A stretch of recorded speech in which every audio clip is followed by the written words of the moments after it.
All right, here we go. 3, 2, 1. What is happening, guys? This is Logan Robinson from Here the Spear, presented to you by Noel Game Day. This time, it's not going to be a regular introduction. This time, we're going to have a very big time special guest with us this evening. Man, I'm excited about this. You know, Dustin's been able to interview him a few times, and he said we should have something fun to look forward to this evening, and I'm excited. So we got 4-star quarterback commit Chris Parson out of the 2023 class. Chris, happy to have you. What's going on, man? Yes, sir. Happy to be here. Not much, man. Just soaking everything in. It's been a great few couple of days. After the commitment and things like that. So I'm just a blessed individual, and it's just been great, man. I've just been just embracing it all. Just getting ready for the season. So yeah. We were talking about it earlier, but I really feel bad for your phone, Chris, the last couple of weeks. I'm sure it's been just blowing up, mainly 90% from Dustin Lewis up here. So, we feel the same pain. It happens to us, too, quite a bit. But how has that whole kind of feeling been? We'll kind of jump into it. But, how has your summer been? How, the coaches also after you from other colleges, how has that whole experience before you committed? How was that whole experience for someone that might not know that kind of realm of how that goes? Yeah, so it was a lot, it was a lot, especially in the month of June. But I was talking to a few people, and then I was just letting them know, like, I guess this is like a good problem to have, for somebody in my position. So, like I said, I'm just a blessed individual, man. June was a really big month for me, especially being able to get back on campuses and get to throw in front of some of these schools, and then also get to visit these schools and get a feel for them and things like that. So. June was pretty big for me. And, once June ended, I kind of, I already knew where I wanted to go. I already knew the place I had in mind, which was, of course, FSU. And, I decided to commit on my birthday. And now, now that I got that out the way and I'm locked in all on the Seminoles, now it's just time, to get ready for this season. First game was on August 20th. And, my guys, my teammates, and we're placing that ring. We're going for 15-0 this year. So, yeah. And going to the day of your commitment, I remember you told me you got a chance to let Coach Norvell and Coach Dillingham know about your decision before you announced it publicly. Mm-hmm. So just what was their reaction and how did those conversations go? Yeah, so that morning on the 22nd, I called Coach Norvell on my way to practice, and he had a little time in between his interviews at ACC Media Day. So I had called him, he answered, and I had told him a few days before, I was like, whatever school I'm going to, I'm going to call him that morning and let him know, before I post anything. So when he answered the phone call, he had a big smile on his face. He kind of already knew what time it was, kind of. And so I just let him know. I was like, hey, I don't want to waste any of your time, Just want to go ahead and just let you know that I'm ready to be a Seminole. And he was ecstatic, man. It was a great moment. He just let me know, he was proud of me, everything that was coming my way, I was deserving of. And it really meant a lot, coming from Coach Norvell. That's somebody that, I admire, that played a big role in, the reason why I wanted to come play for Florida State. And so, Coach Norvell, he's a great guy, man. So it was just a great day and all, especially, letting him know beforehand and then getting to talk to Coach Dillingham as well. So, that was just a great moment. That was something I'll never forget, So, can you walk us through kind of how the recruitment kind of started? Because it picked up steam real quick, really, really quick. We talked about on our last podcast about how like you popped up on the radar and it became pretty clear you were the number one target for your class really quick. Can you just walk us through how, with Florida State that, you kind of knew you were their guy? Yes, sir. So, as far as Florida State, Coach Dillingham, Coach Norvell, I had started building a relationship with them back when I transferred to Ravenwood in January. Coach Dillingham actually told me, first time we hopped on the phone, he was like, he had saw, some film of me back, when I was in Texas before I moved. And he was like, there's no way we'll be able to get a guy like him, to come to Florida State and things like that. He figured I'd be like a Texas home guy. And I was quick to let him know that, Florida State was my dream school growing up. I've always been an FSU fan. And, he was surprised, because he thought I was a Texas guy. But, in all honesty, I grew up watching Florida State football. That's how I was brought up. So after that, we just kept building a relationship. Tuesdays and Thursdays. I remember it. Tuesdays, 7 o'clock. Thursdays, 7 o'clock. We'll FaceTime, hop on the phone. I'll talk to Coach Norvell. And we just kept building this relationship. And then, June started to heat up for me as far as camps and things like that. I got to, throw for a couple schools. And it just started to shoot through the roof for me. I was getting offers like 3 offers in like a 4-day span. And so FSU ended up offering me on the 10th. And that was a pretty big day for me. And so because that day, actually, I was at Auburn. I had went to the Auburn camp that day.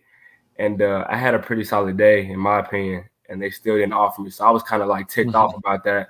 And so I'm in the car. I'm in a bad mood. I'm all like frustrated. I'm in the car. And I'm like, man, I just went out there and I killed them. They still didn't offer me. So I was like confused. So one of my coaches from Red Oak back in Texas, he has a pretty good relationship with Coach Thompson, tight ends coach. So he had called my dad. He was like, tell CP to call Coach Dillingham. So we called Coach Dillingham. We hopped on the phone, and they had extended the offer. So that was big for my family, and especially with Buck, our whole family was FSU fans growing up, and to see this coming full circle now, it's just great. It just feels kind of surreal, So yeah. So I gotta follow that up. You mentioned it. So what does FSU got to do to get him over into Tallahassee to be that DB coach or be part of that staff? Man, I don't know, man. You might have to take that up with Coach Norvell. Yeah. I know the DB coach there now, Coach Woodson. Woodson great. Yeah, he's great. I love to see T-Buck back in Tallahassee. Yeah. Coach Woodson, him and my dad, they actually go back as well. They grew up together as well in Mississippi. So it's kind of like a big old family tree, kind of, I guess you could say. So, but yeah, Buck, man, that's my guy. He showed me a lot of love, way before I even had an FSU offer. He always stayed in touch with my dad, through Facebook and things like that. And I actually got to talk to him a little bit in June whenever I was at the Tennessee State University camp. Ole Miss, they were one of the schools that they came down to watch me throw as well. And I got to spend time with him and just chill with him. And so it was just great. That's family. So it's always great talking to him, getting words of advice from him, especially, with him being an FSU legend and also playing in the league, winning the Super Bowl and things like that. So, yeah. He's a legend, man. No doubt. Yeah, we've had Buckley on here. We've had Buckley on here. And we talked a little bit. We actually we dove right into it and talked about, you've been visiting Florida State a little bit. You're here, scouting some kids in the area, and we've talked a little bit about it. And I'd love to see Buckley here in Tallahassee. And it's funny you were mentioning that you've been a FSU fan, because I went back. I was able to do my own confirmation on it, but went down in 2016. One of your first posts, or one that's your oldest one, is you, I believe, at the Michigan game at the Orange Bowl against them, which was a fun one to be at. Yeah, that was I was in 6th grade, and that was back when DeAndre Francois. That was back when he was starting the QB. And, DeAndre, we actually are really, really close. Like, that's like a big brother to me. I met him when I went to the camp the year before, and I was just like, I was a fan at the time. Just DeAndre, can I get a picture? Things like that, and wherever he went, I went. And then, throughout the year, I just, I'd be on Instagram. I'll shoot him a DM, just hoping he would answer. And luckily, like one weekend after a game, he did answer. And so I tried not to bother him too much. But after a while, him and I just kept building a relationship and things like that. I'll send him some highlights of mine, and he'll give me some feedback. And so him and I, we've been in touch, constantly ever since like my 8th grade year. And so I had actually let him know, like 2 days before I committed, like on the 20th, that I was coming to FSU, and he was happy about that. So yeah, man, I remember that game like it was yesterday. In Miami, whole family there, and I remember sitting next to some Michigan fans, and I remember like in the first half, DeAndre Francois, he threw a bomb to Naquan Murray Nooney, and I remember Nooney switching fields and running like straight towards my brother and I in the end zone, dropping the ball, putting his hands in the air. Man, I remember all that, man. I remember Dallas going off that game. And that was a nail biter, man. That was a classic right there in itself. And I remember it like it was yesterday, man. I was so happy FSU got that win, man, in that Orange Bowl, and then winning in Miami. So that was pretty cool as well. So absolutely. Yeah. Dalvin Cook's a different animal. We have a thing on here later on the docket and later in the episode talking about how Madden has put him at the number 4 quarterback running back, I should say, running back on the Madden list. Absolutely atrocious, in my opinion. Nick Chubb above him. Nick Chubb. What are we doing, Madden? No way. What are we doing? Nah, no way. Not above Dalvin. No way. McCaffrey plays a few games a season, has some highlights there, but Dalvin has a great season last year, and somehow McCaffrey's number 1. Yeah, that's a whole other discussion. But going back to you though, Chris, I want to talk about your family and how excited they were. Tell us about that whole process that was with them. They were able to go visit a few times with other schools too, and how happy were they on that day for you? Man, it was like I said, it was a great day for my family and I. Even back when I was a kid coming to the Florida State football camp, I remember my dad would post videos of me at the camp on Facebook, and my whole family would be commenting under, hopefully he could be in the FSU uniform one day and things like that. So it's kind of crazy how it's all came into full circle. And, I just, whenever I think about family and things like that, especially with FSU, I just think about my visit, arriving there. I remember it was like a rainy day, and we pulled up, and then we saw the whole entire coaching staff just waiting on me out there. I was blown away. Like, I couldn't believe it. It was just so awesome to me. And I remember Coach Norvell coming up to the car and introducing himself to the family, and then we ended up driving back around. They had sent somebody to come get us on the golf cart so we can get a good parking spot so we wouldn't get towed. And they came back around, man. They all just embraced me, man. And I knew then, I was like, man, this is a different type of place. And it was just a special moment. I was glad somebody got it on video, because that's something I'll never forget, man. So, yeah, that was just an awesome moment right there, And then the whole entire day, just being around the guys, talking to Jordan Travis. He's a cool guy. Him and I, we've still been in touch. We were texting back and forth even after the visit and things like that. And he showed a lot of love, the day I commented on a few posts and things like that. So, that was also a really big thing that played a part in me committing to FSU. It's just the family atmosphere. Like I said before, FSU, me being down there, I could already tell that was a home away from home for me. And I have family in Mississippi. I have family in Florida. I have an auntie who lives in Thomasville, so that's right there where Charlie Ward was growing up at. So that's nothing, as far as the distance, to Tallahassee. So it just felt like family, man. And I knew I was going to be somewhere where, I was going to be able to thrive. So, yeah. Mm-hmm. Awesome. And just continuing to talk about that visit you took to Florida State in June, Mm-hmm. what were some of the highlights of getting to sit down with Coach Norvell and Coach Dillingham and getting to talk about your fit in the offense and just how much of a priority you were for them in that Tribe 23 class? Yeah, so speaking on the priority, Coach Norvell, he let me know. They even let me know even before I visited, that I was their number 1 guy, and I could tell, him and I talking on the phone twice a week. They were the only school that did that. All the other schools we'll talk once a week, once every 2 weeks, things like that. But with Coach Dillingham and Coach Norvell, it was always consistent. We had a specific time. I set my alarm for like 6:58. So it's 7 o'clock. I'm calling. We hop on the phone. We'll chop it up, even if it's just a 5-minute conversation. Just us just talking and just staying consistent. I can tell that this was a really important relationship to them, just as it was to me. And one of the highlights whenever I was down there on the visit was watching film with Coach Dillingham, seeing their offense, seeing what Coach Norvell ran back at Memphis, and it's an offense that fits me. Most of the things that they run at Florida State, I've ran throughout my high school career, even being back at Texas and now here at Ravenwood. So, it fits me perfectly, It's an offense that, if I could, draw offense up for myself, this is the type of offense that it would be. So it was just a perfect match.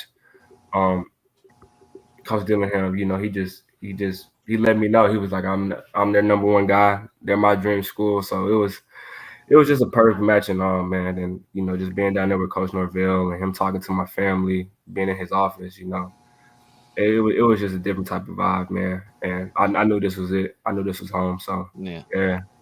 There was a lot of people and a lot of the recruits that we've talked to have told us that there's just a different kind of energy that this staff brings in other schools. And is that right? Is that what you kind of felt too, Chris? Yeah, no doubt. I can co-sign on that for sure. Yeah. You know, What does that energy mean to, like, what is it, just them being with you nonstop? From what Nate has heard and Dustin heard, they're with you nonstop. Always there's someone with you, and it's just continuous. It's not just like there's a few times where you're just kind of chilling, which I'm sure maybe, but just seems like they're on you nonstop. Yeah, it's like it's genuine. That's what sets it apart. Like, yeah, they're like recruiting, but at the same time, it's genuine.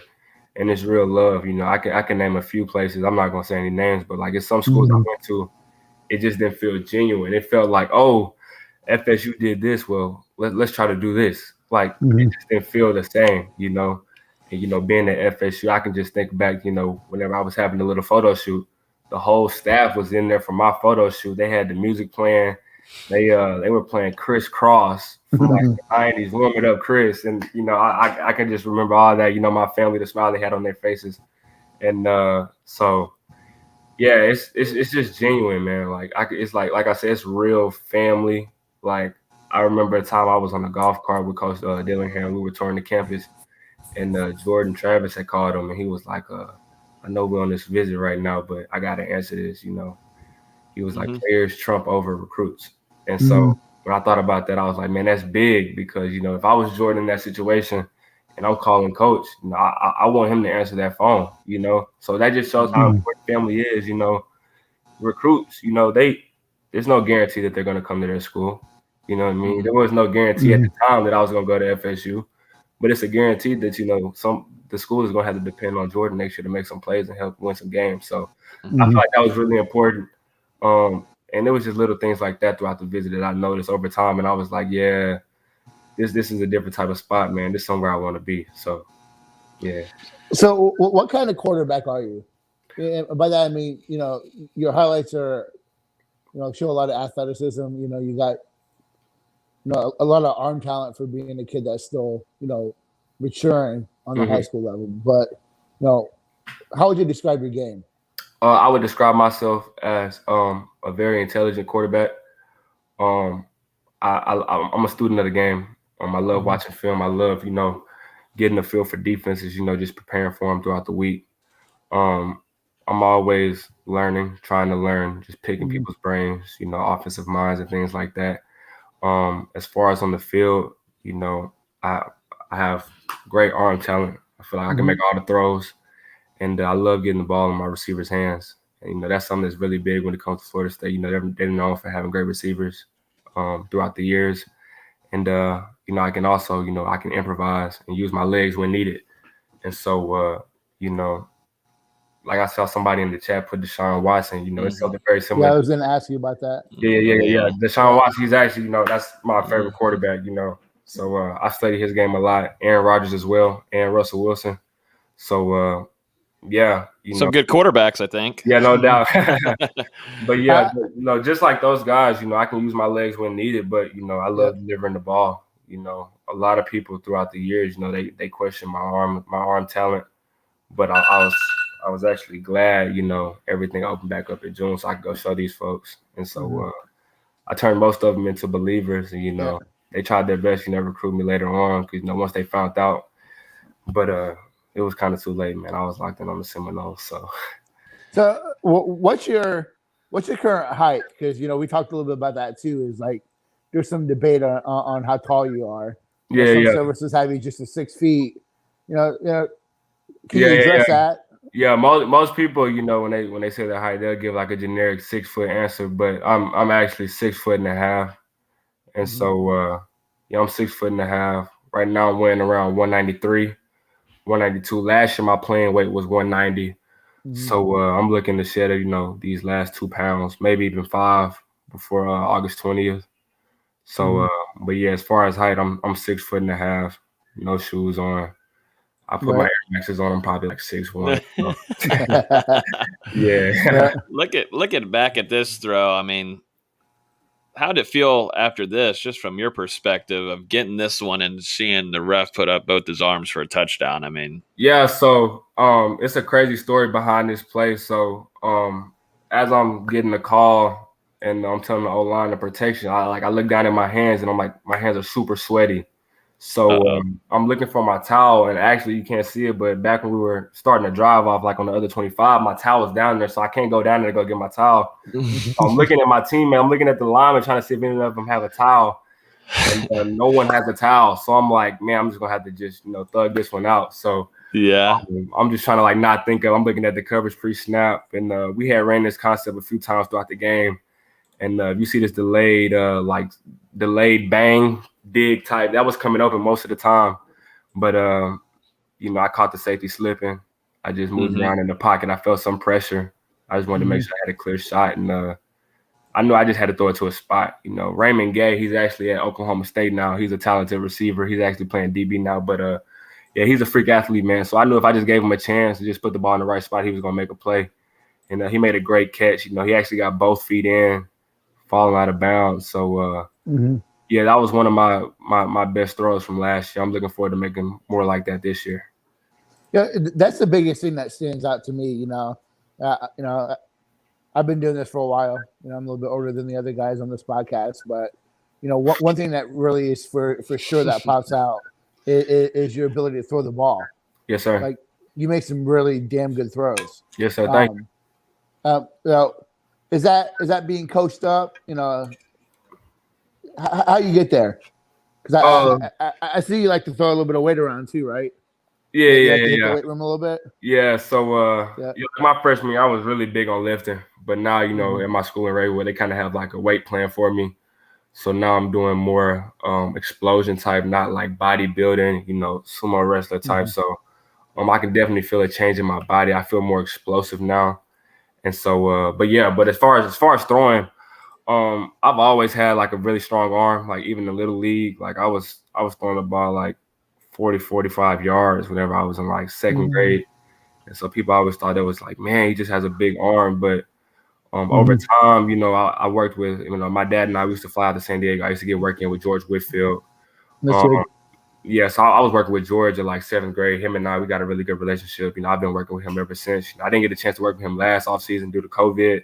So I actually put some work in back in Dallas. I have a mechanics coach in Trenton Kirkland. He's one of Tom House's guys. He learned from under Tom House, who trains Brady and Drew Brees. And so it's a lot of things that I work on. And recently, since I've been in Nashville, every now and then, a couple of weekends throughout the year, I head down to Atlanta and work with Ron Veal. He trained Trevor Lawrence and Justin Fields whenever they were in high school in Georgia, in the Atlanta area. So I've been blessed to be around some great guys, who can teach quarterbacking, and it's just constant work, man. I haven't always been the precise passer, So I've just been working. That's pretty much. I've just been putting in work. I've always had a strong arm, but bringing it all together, just making off schedule throws. That's something that I work on a lot. Off platform throws, a lot of people look at Pat Mahomes. You got guys like Tony Romo who did similar things. Matthew Stafford, he's really good at that as well. Aaron Rodgers, Deshaun Watson, there's so many guys. I look at the study, who can make throws. There's an art to being able to place it while having the strength to get it there. Yeah, no doubt. A lot of people, I don't think a lot of people really understand, how difficult it can be sometimes, having to deliver a ball while you, getting pounded, and then also having like a hand in your face or somebody touching your shoulder and things like that. So, one of the main things, I had to, get used to was being comfortable, being uncomfortable. And that was something that I was taught a lot, growing up and things like that. So that's helped me a lot. Very rarely will you ever get a play that's just like picture perfect whenever you're on the field. Something's always going to be off, whether it's protection, a guy getting through, somebody's time is messed up on a route because they got bumped by a backer or something like that. So it's never really going to be a perfect play. You might get one maybe 3 times out of a whole entire game. And so, it's just all about improvising and not making a bad play worse. And, just, making the most of every situation, getting your team out of jams and making things happen.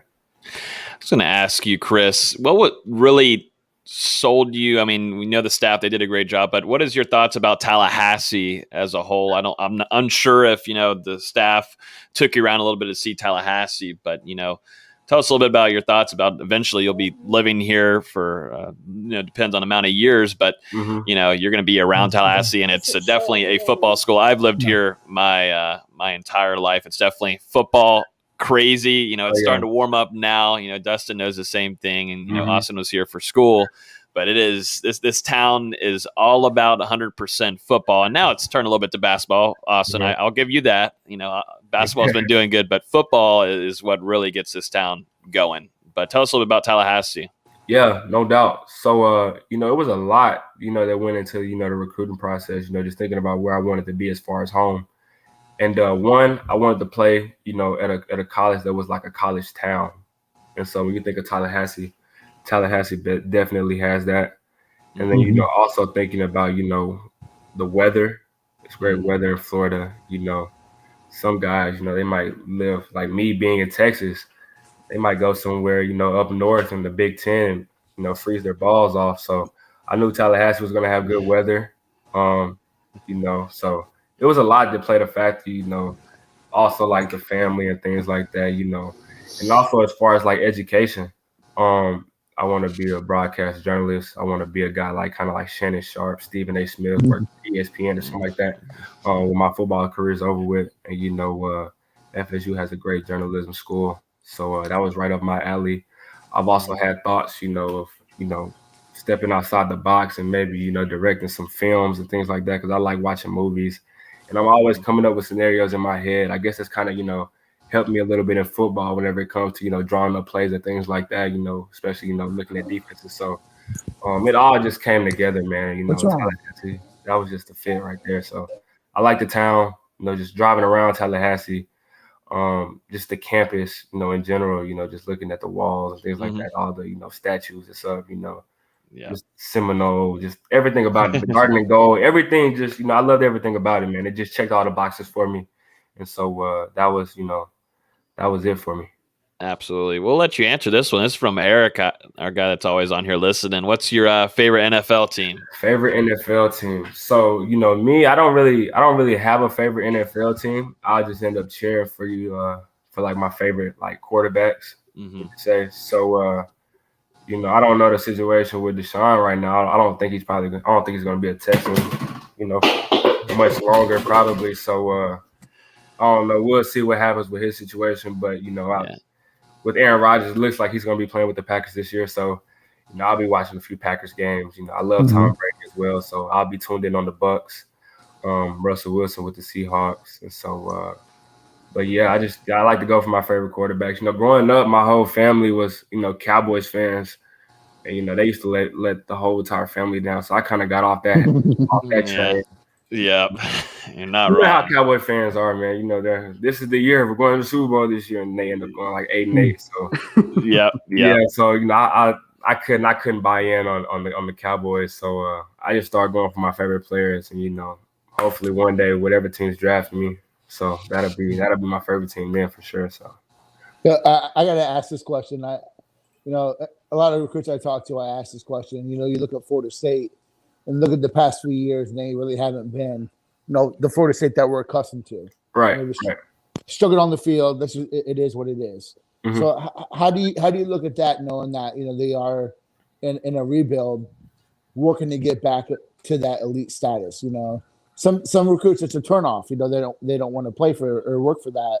Right. So how do you look at that, knowing that they want to get back to that top tier program? Yeah, exactly. So when you think about it, Coach Norvell last year, was a COVID year.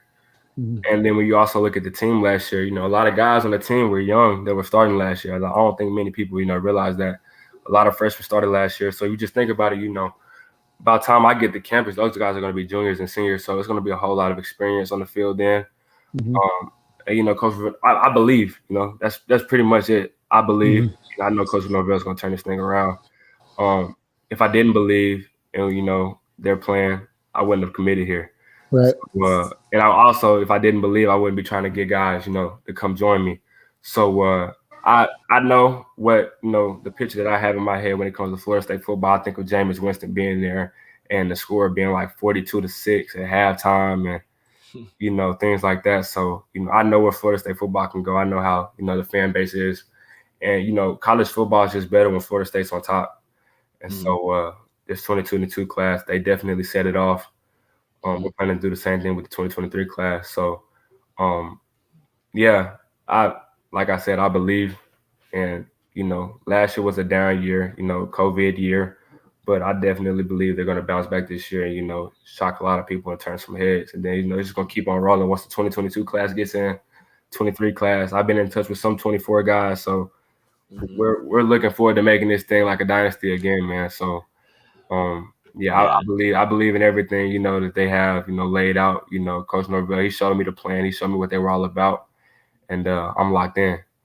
I was going to ask you just the last few questions here for you so we don't keep you on here too long. But I was going to ask you, what does your recruiting look like for you? Because we look at some of the guys in the 2022 class, and once they committed, they're already after. They put on the recruiting cap, like a guy like Rashawn Sapp, and they're already after a few guys. How is that looking for you? Are you working are you networking? You finding some connections? Yeah. How's that working in their 2023 class? Because there's not a lot of you right now, but you're going to be a bell cow to build it. No doubt. So that was something that Coach Norvell and I talked about, back, even before I committed. He was like, if you end up committing to Florida State, you're going to have the opportunity to build your own tribe. Tribe 22, that's going to be all you, especially with you being a quarterback and committing early. That'll sign off on a lot of guys, because, some guys, they'll commit late at the quarterback position. And the guys that they have committed to school, they're not really their guys. You know what I mean? It's just like they're just joining a group. But, with me, I plan on hitting up guys. I'll get my phone right now. I've been in contact with Jalen Brown. He was just down there in Tallahassee. Him and I have been chopping it up. Santana Fleming, that's my guy. I've been texting him on a regular basis. Ty Lockwood here, Tennessee, big tight end, A1 hands. I've had guys, on my team here at Ravenwood who've played against him. They've said over the past 4 years, they've never seen him drop a ball or something like that. So we have to play him this year as well. So that's going to be a pretty good game. Hopefully he doesn't do us in or anything like that. We're looking to win, but he's a dog for sure. And Daquan White, it's so many guys. I've been hitting up. I put this recruiting hat on, and I'm just giving them that pitch, man. Just letting them know, man. I didn't commit this early for no reason. You know what I mean? It's a reason why I did this. This was home, and I know we can build something special, no doubt. So yeah. And I think I've got one more. So, we've talked about how much the coaching staff made you a priority, but also current guys and some guys in Tribe 22 were also after you. And you mentioned your relationship a little bit with Jordan Travis, but you've also spoken to Jarian Jones, and for that Tribe 22 class, Kashawn Sapp was on you pretty hard, and you've talked a little bit with Travis Hunter and AJ Duffy. So can you talk a little bit about how much that had an effect on you? Yeah, that had a big effect as well. My guy Sapp, him and I, ever since my visit, he had hit me up on Instagram, and he had just been on me hard, man. Like, we need you, bro. We want you to join this family. And so it was pretty cool, after I committed, and he hit me up because he had been on me heavy. And Jarrell Powers, him and I, we played together my freshman year, his sophomore year. And so we've been locked in. We've been really good friends ever since. And so it'll definitely be fun, being able to throw to him again, the tight end position. And Jarian Jones, with my family being from Mississippi, whenever we were on the visit, we just hit it right off the bat. That's my guy. We had been talking, constantly as well. Same with Jordan. He gave me a lot of feedback and things like that, and just, let me know, what it was like, being at FSU. He's been at another program before, so he kind of gave me like the compare and contrast of, what's different here at FSU and why this was the spot for me. And, it just all fell in the right spot, man. AJ Duffy showed love, whenever I committed. Travis had hit me up as well. So it's a lot of guys, man, who just showed a lot of love, man. It's a great feeling, you join a family and, they treat you like family. So it's been great, man. So I'm looking forward to, me, this year and next year, doing the same thing to guys, letting them know how FSU is and what we're all about, and doing the same thing whenever I'm actually putting on that FSU Seminole uniform playing on Saturdays. Absolutely. One last thing from me. Or go ahead, Nate. No, I don't have a question. I was going to say, man, just keep grinding, man. It sounds like you got a really good head on your shoulders, man. It sounds like you're really focused, and it's what Florida State needs, at the most important position. Yes, sir. They need that leadership and that those guys who are driven to be great. So, right. Keep pushing for that, man. Yes, sir. Thank you. Appreciate that. Thank you. Before we end off, I was going to say, Chris, what are you kind of working on heading into your season this year? What are you looking to improve on? Maybe some things that you've been working on maybe this off season that you're looking forward to showing this season? Yeah. So, I got the Ravenwood in January, and the receivers and I, we're just putting in a lot of work, and this summer was pretty big for us. May was big for us, June, a lot of the guys, we had visits and things like that. So we weren't really with each other as much as, I wish we could have been. But, July, since, things were shut down at the beginning of July, we hopped right back on it, just building chemistry, time and things like that. And it's all coming along, pretty well. They're starting to get a feel for me. We're starting to all get a feel for each other, like, just as far as, being on the field with each other. Knowing how to break off routes, they kind of know my body language when it comes to me getting outside the pocket, and it's just all coming together, man. I'm loving it here at Ravenwood. Great coaching staff. I love all my teammates. We just got back from camp a few days ago. That was something that I'll never forget. Being in the woods. I'm not a woods camper type of guy, but if it wasn't for my teammates, I probably would have went insane out there. But it was great, being with them, and it reminds me a lot of FSU football, man. Family type atmosphere, my teammates and I. So it's great. We just been building chemistry, strength and conditioning. We've been lifting and things like that, running.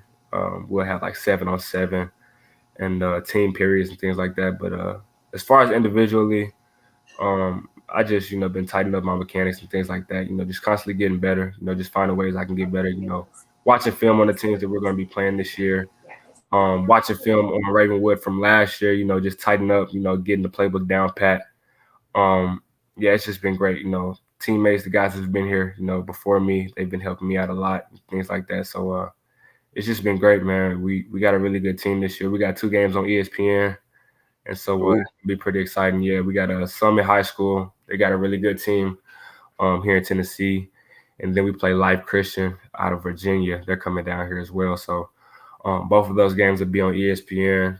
We got one of the toughest schedules in the state of Tennessee. We start off the season August 20th against Montgomery Bell Academy. They got a pretty good team from what I've heard. So, we're looking to go 15-0. We've been working, like a 15-0 team. And that's our mindset. That's the model for us. We want to go out here. We want to dominate every game. We want to leave no question. We want to have a type of year, something that we can look back and be like, man, we did something special. And then, with the 2023 guys in my grade, we can look at this year and be like, man, we set the standard, for the guys younger than us. Let's go do it again next year, our senior year. So this is going to be a really big year for us. I'm excited, man. It's almost here. It's been long awaited, man. I remember I got here in January. I remember thinking like, man, this season is going to be so long, we'll be waiting, just everything, so much time, and then now, for it to finally, get here, it just shows how fast time flies. So, I'm excited, man. I'm ready to go. We got a scrimmage Friday. I'm going to treat it like it's a state championship game. So, I'll definitely be ready, no doubt. That's how you got to do it. Stay competitive, man. That mentality. It's 24/7. And I was just going to mention that a lot of FSU fans will be tuning in to those 2 games on ESPN, most certainly. No doubt. I absolutely hope, wish you the best. Stay healthy, man. All of us from here. And we definitely appreciate you for coming on here almost like 45 minutes now, but definitely appreciate you. And I think the FSU fans will enjoy this. Yeah, no doubt, man. Appreciate y'all for having me, man.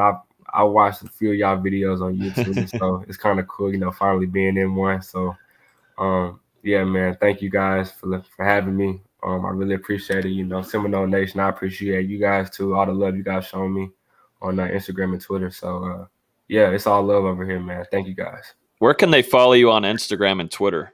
So Twitter is C_Parson2 all together. Okay. And you'll see my profile. I have a black and white picture of me, and also my header is Kobe Bryant. And then my Instagram is Chris Parson, but the I in Chris is a 1, so it's CHR1SPARS0N. All together. So again, I had to make it unique. That's a little more difficult. Yeah.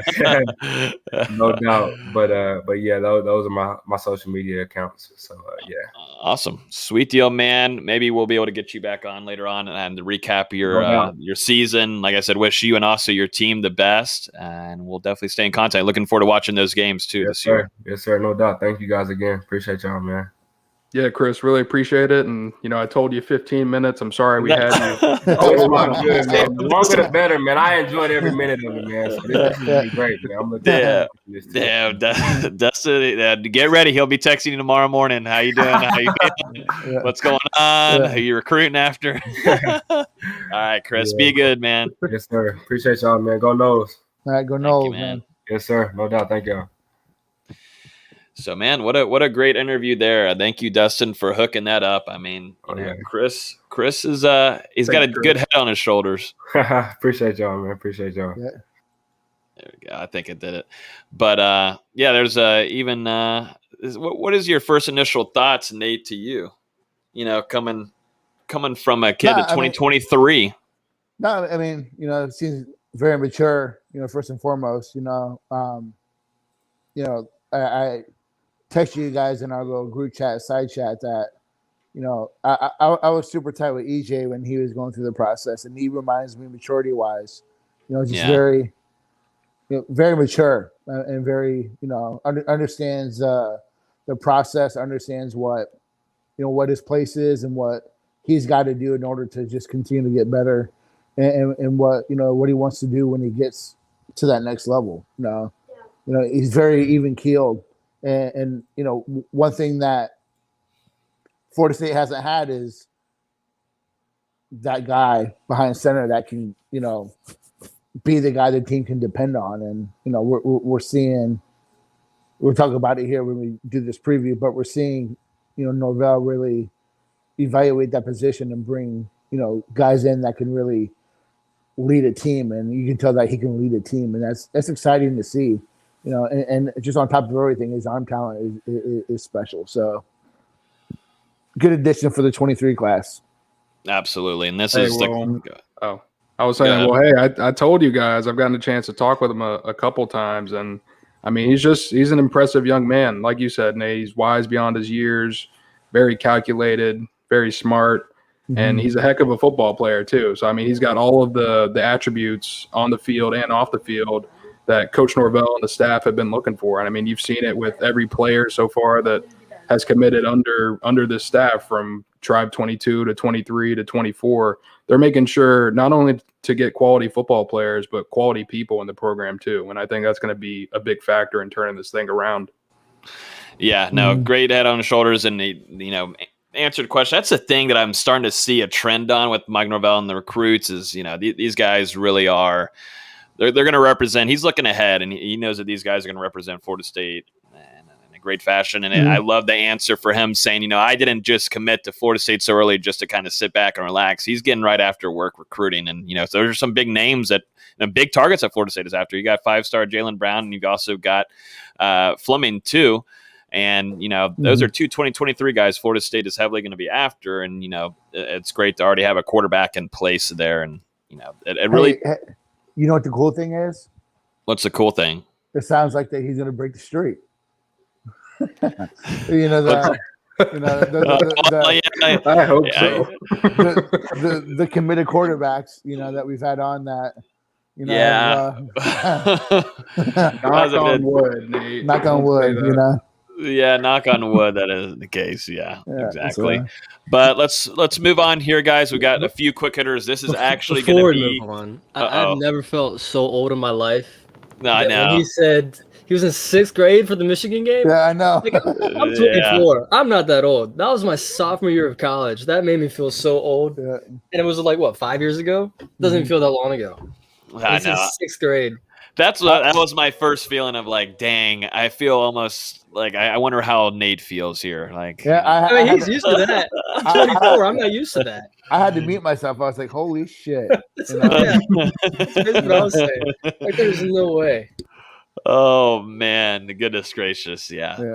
Time's flying, man. Time's flying, but definitely thanks, Dustin, for getting that hooked up with Chris coming on, and I'm these interviews that we've had with these younger kids, and we can go ahead and say now we got Quashawn Sapp actually joining us next Thursday night at 8:30, which I think is going to be a big one. He's in that 2022 class that is trending upwards like crazy. Who's after so many recruits.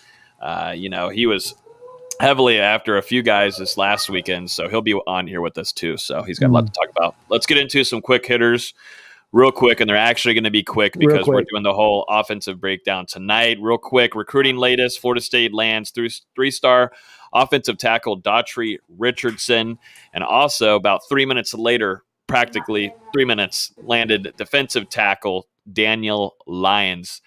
Both guys now being down in Miami. Daughtry actually played here in Tallahassee at Godby for a little bit. But yeah, Florida State lands two guys out of that Miami area right now.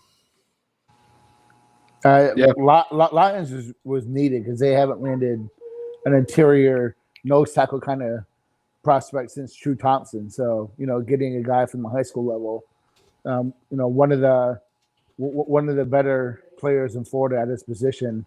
It's a down year for tackle throughout the entire country, but this is still a really good player. Plays with a lot of energy. Again, another physical kid. So plus, FSU goes 2-0 versus Manny over the weekend, so it's great to see. Love it.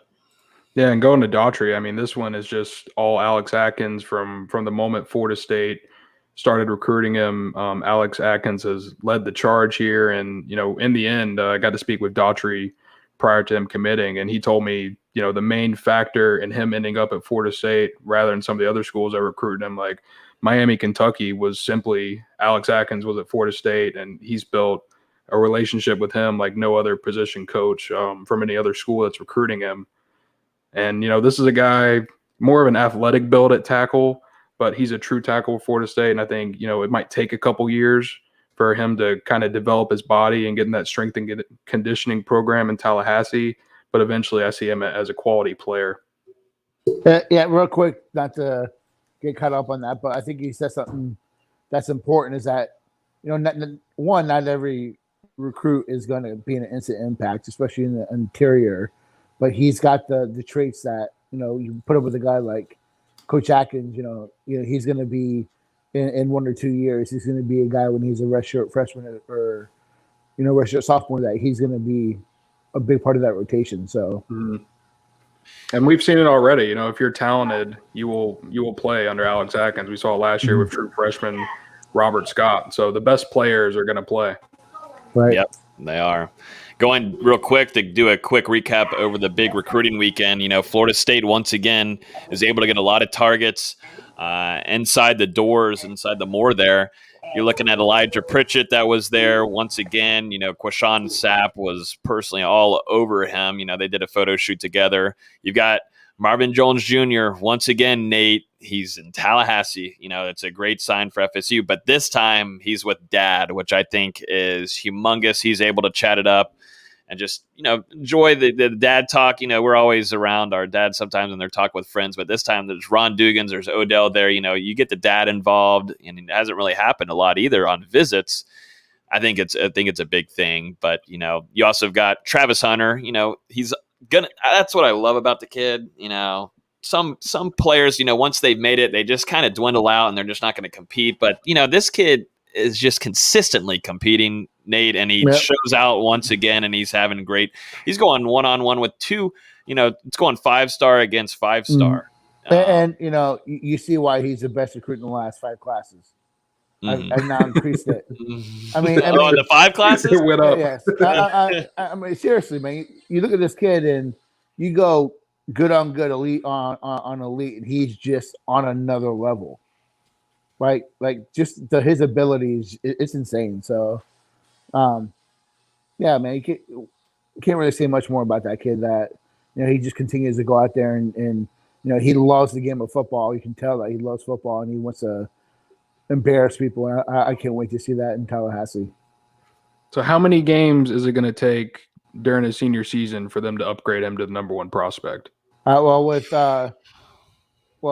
I think he would end up there anyways. But with the kid that is committed to the quarterback talking about skipping this year, and that's going to move him out of the class. So that's going to put him at number one.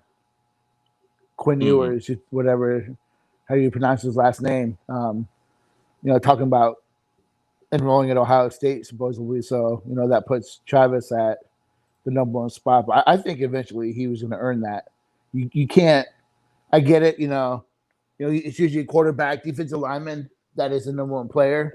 He was on the podcast with Brian McFadden and Patrick Peterson, and they talked a little bit about how very rarely are defensive backs rated as high as he was, and that's why I talked about him and Derwin. Derwin was rated super high too. So, he's the best player in the country, and I think it's just not debatable. When you look at him as a football player, he's the best football player in the country. Regardless if he's a wide receiver or defensive back, he's the best. Give the kid his due.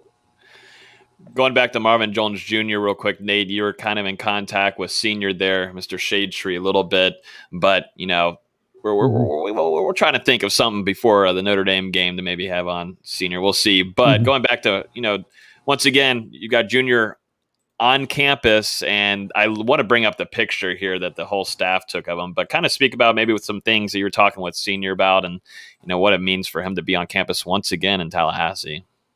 Big time target. No, it's just follow the visits. There's a lot of people that think that FSU just can't get him because of where they're at as a program, and when you compete with Alabama and Ohio State, and Florida State's still going to compete with them. One, because of the family tradition and all the guys that have come from that family that play at Florida State, and two, they're just doing a hell of a job recruiting him. And there's a need at the spot.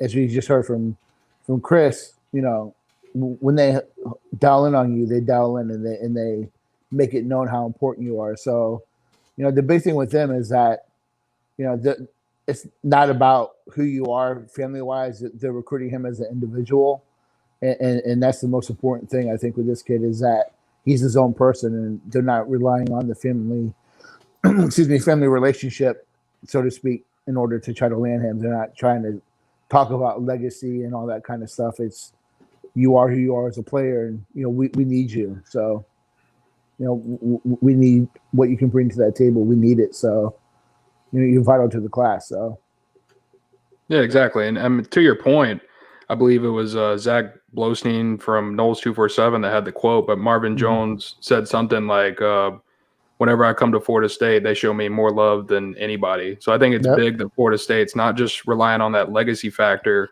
but they're actively pursuing Jones as hard as they can and trying to develop those relationships to get him to Tallahassee.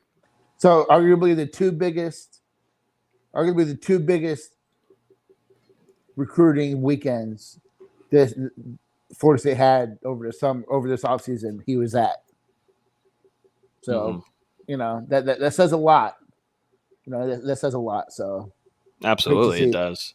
Yep. And going back to Elijah Pritchett, Quashawn Sapp told me that he was heavily after him that whole entire trip there. They actually were messing around with one another and actually ended up doing a photo shoot together. I know we'll be able to talk with Sapp and pick his brain on the whole recruiting weekend next week on the show. But that is a big-time offensive line target, big time target. And he's actually visiting Alabama, I think, this upcoming weekend. But I wouldn't be there's competition surprised there. I wouldn't be surprised to see a decision, relatively soon coming off that Alabama visit. Yeah. Real quick, let's jump into some training camp news and latest. Football season is really here. Honestly, first day for the Saints, I believe, was yesterday for Jameis Winston. The whole competition now begins between him and Taysom Hill. I can't believe I'm saying that. There's a competition with Taysom Hill to be the starting quarterback, but here we are in 2021 under Sean Payton. Let's see if he's silly or not. But Jameis Winston showed up in beautiful. I just about said beautiful shape. That just seems a little too much. Maybe I need to tone. I need to tone down the Jameis tweets and everything. Just say he showed up in great shape, ready to compete. That's what I meant to say, but I was saying great too many times tonight, so I try to change it up a little bit. Damn it! That cat is in shape. Fantastic. I know there was a lot of things here. He showed up in fantastic shape, ready to compete. Can you give me one more example of what I could have used? And significant or no? No. Excellent. Maybe excellent. Or, he came in ready to work. Top flight. Should have said his body is sculpted, man. Yeah. It really has, though. Up there in the New Orleans sun. No, he really did reshape his body this offseason. He actually really did. Mm-hmm. And he's been working on it for over a year, though. I mean, this has kind of been a 2-year transformation for him, going back and looking at whenever he was all right, let's move on.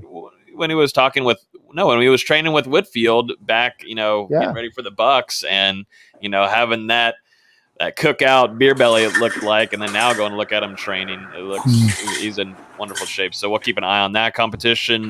Gabe Neighbors was out, our former Hear the Spear alum was out there. Something's happening. I don't know what's going on, but we're going to keep moving here so we stay steady. Gabe Neighbors had a few packages out wide for the Chargers today. I caught note of that on the Twitter lands. So Gabe Neighbors doing some things, going to utilize him in a lot of different ways, I think, this upcoming season, definitely in the red zone.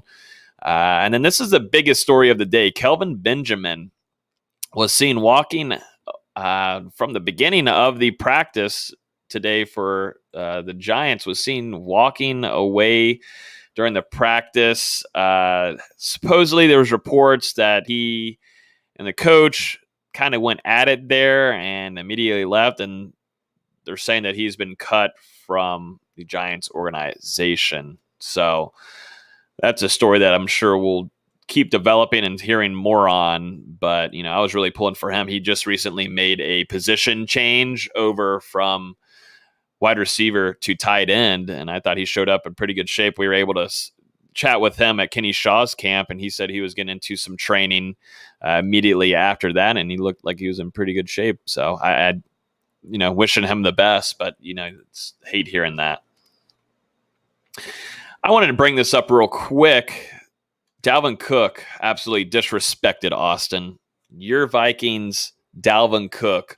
It's a shame. I mean, I was livid at this. It's so idiotic. I'll bring it up here. This is from the Madden Twitter, but they ranked, they're releasing their rankings every year, but they ranked Dalvin Cook as a number 4th running back on their list. Christian McCaffrey at number 97 overall. You've got Derrick Henry, number 2, 96 overall. Nick Chubb with above Dalvin Cook at number 3, and then you got Dalvin Cook number 4 and Alvin Kamara. I think this whole top 5 is completely BS in my opinion. I don't think it's that far off. I think you put it's the right 5, just the wrong order. Yeah, well, it's the wrong order. Yeah, I think you put Dalvin at 3, Kamara at 4, and Chubb at 5.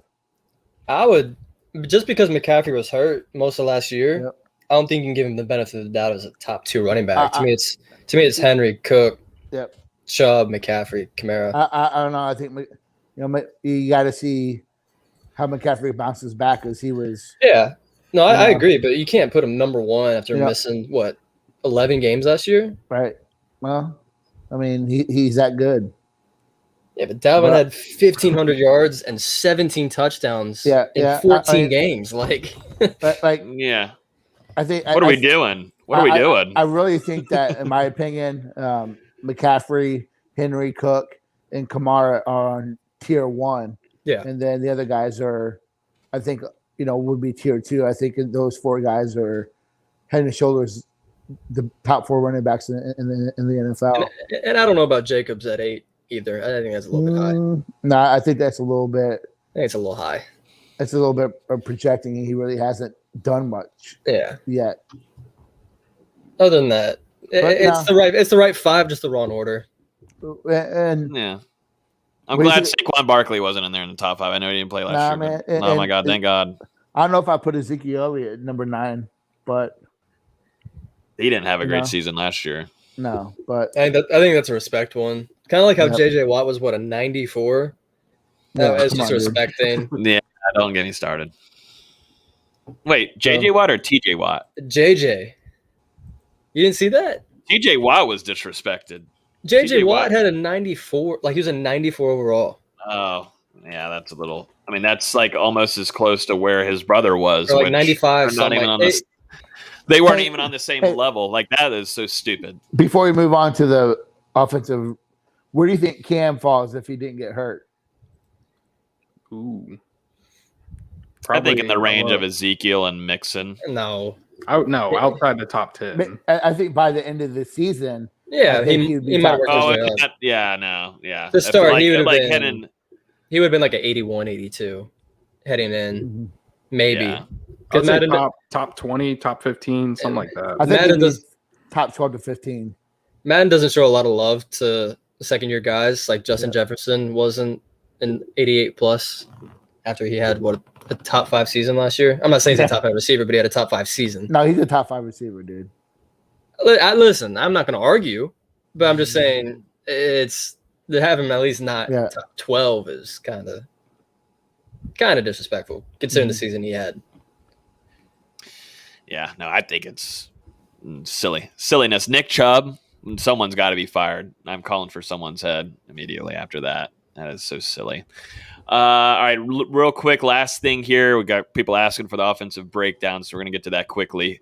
Last little note here, some newsworthy stuff. The luncheon, the booster luncheon for FSU, and also the the fan day, Florida State's fan day has been canceled. Sorry, because of COVID-19.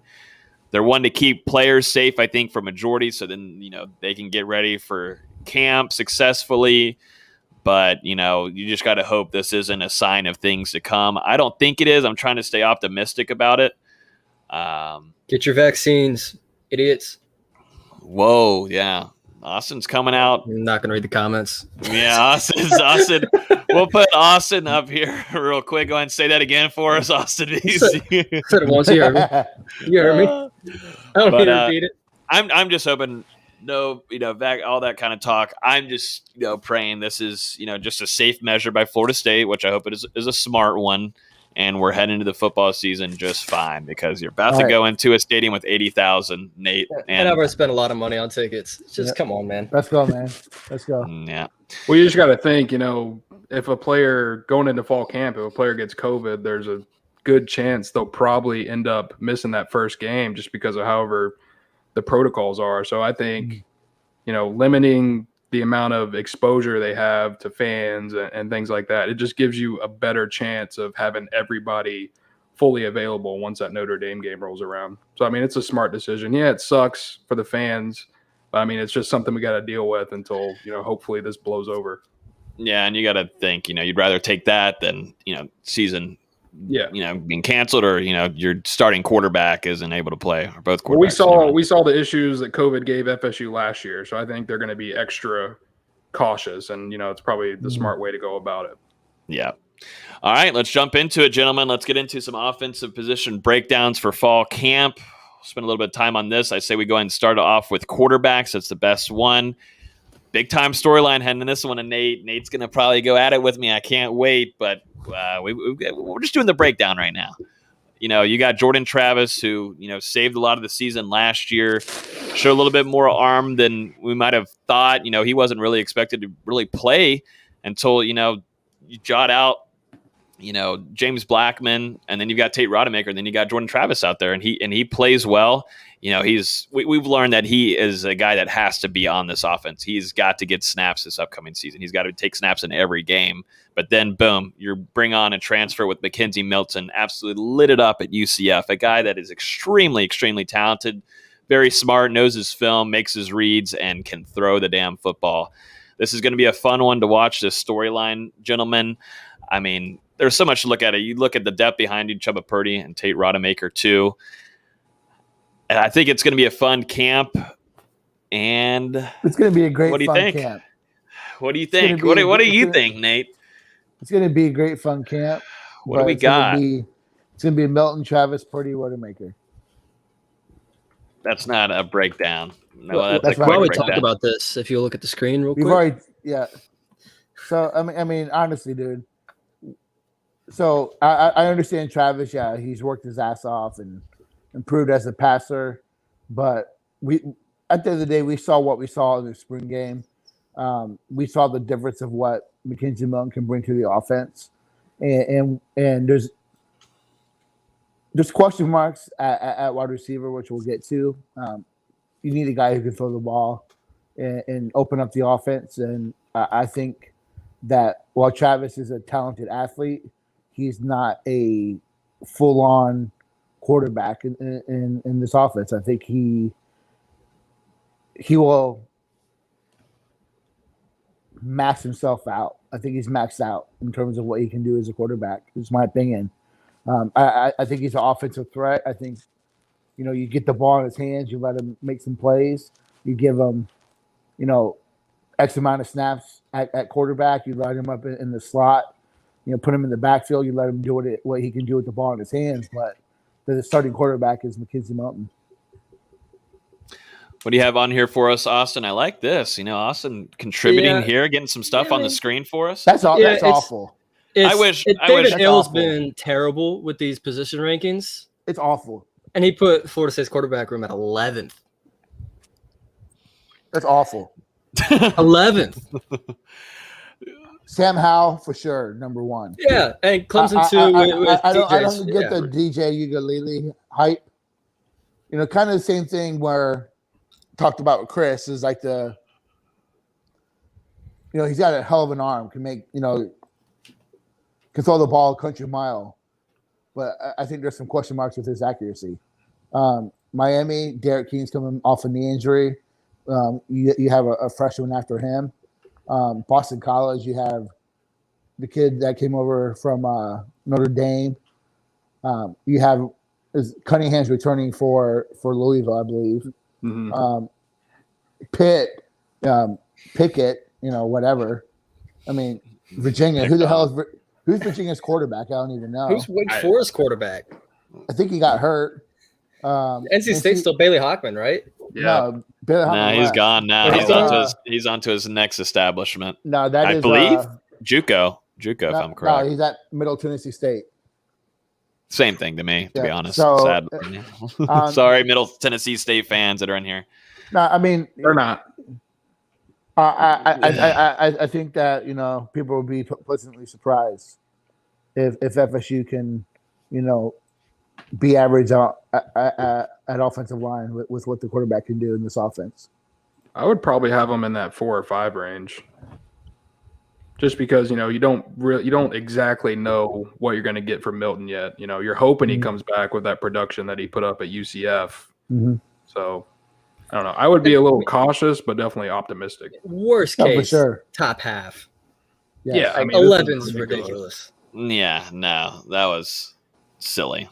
Has he made a running backs list yet? I know did he just do a total skill position? I'll look while we keep talking about it. And for the record, I'm with Nate. I think Mackenzie Milton's going to be the guy against Notre Dame. But I also think it was important to bring Travis bring both of them to media day. You can't not have last year's starting quarterback go to media day. It's going to be a competition. They're going to talk about it like it's a competition. But if spring was any indication, Milton's going to pick up this offense every single day, better and better every single day. I think by Notre Dame, it's Milton's. Mm-hmm. I think this is something that was talked about all offseason, but I don't think this is going to be the case. I think there's going to be packages where he might be seeming like he's a wide receiver. He might be at a slot. I think Norvell and Dillingham are going to get really tricky with how this works. I think it is going to be – I don't think it's going to be a solidified kind of – I don't know. I feel like it's going to be a two-quarterback kind of threat to me. Just stop dancing around. You think Travis is going to be the quarterback, and you're wrong. I think Jordan Travis will have the best fall camp. So, Dustin, it's your turn. I was just going to say, you guys have put a lot of great stuff out there, but I just think, for this one, the quarterback with the best arm is going to end up winning the job. And in my opinion, that's Mackenzie Milton.